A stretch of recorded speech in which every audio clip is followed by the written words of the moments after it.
আমরা তো আসলে গ্রামে বসবাস করি না, থাকি তো শহরে। আজকে গ্রামে আইছি, গ্রামের পরিবেশটা দেখবো যে অনেক সুন্দর বলে গ্রামের পরিবেশটা আসলে তো খুবই চমৎকার একটা জায়গা।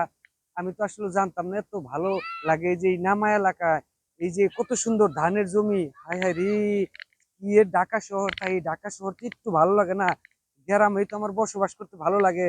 আমরা আসলে যারা ঢাকা শহরে থাকি, ঢাকায় তো একদম এই ঈদের আগ মুহূর্তে ফাঁকা।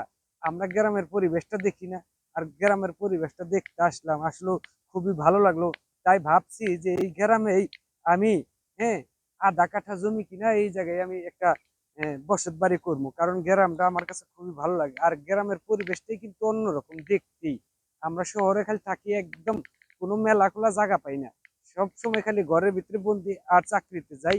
আর আজকে এই যে আমি আইলাম যে কাউলতি এলাকায়, আর এই এলাকাটা কত সুন্দর, পরন্ত বিকেল বেলা একদম মুক্ত হাওয়ায় আকাশে উঠতেই খুব ভালো লাগে। আর জায়গাটা খুবই চমৎকার, দেখেন দূর দিকে তাকাইলে কত সুন্দর লাগে। আমরা ঢাকা শহরে থাকি আসলে সবুজ কিছু আমরা দেখতেই পারি না। আর আমরা এই যে দুই চোখ দিয়ে তাকাইলে সবুজ যে প্রাকৃতিক দৃশ্য, এটা দেখতেছি খুবই ভালো লাগতেছে। আমি কই কই ঘুরে, সুহা তুমি তো ঢাকা থাকো না? তুমি ঢাকা শহরে থাকো থাকো না? ঢাকা, ও পাকার মাথায় থাকো। আরে আমি তো ঢাকা থাই, আমি তো এই যে পাকার মাথায় থাই না, তো ঢাকা থাই। তাই এই যে গ্রামের এই পরিবেশটা দেখতে এলাম। কেমন লাগে তোমার কাছে এই জায়গাগুলি দেখতে? আচ্ছা, ভালো লাগতেছে? এই তোমার কাছে কেমন লাগে? তোমরা তো এই ঢাকা শহর থাও, ঠিক না? তাহলে পাওনা বাড়ি, হ্যাঁ, এই যে তাই তো আমরা এইরকম সুন্দর সুন্দর জায়গা আমরা দেখি না কোনো সময়, তাই না?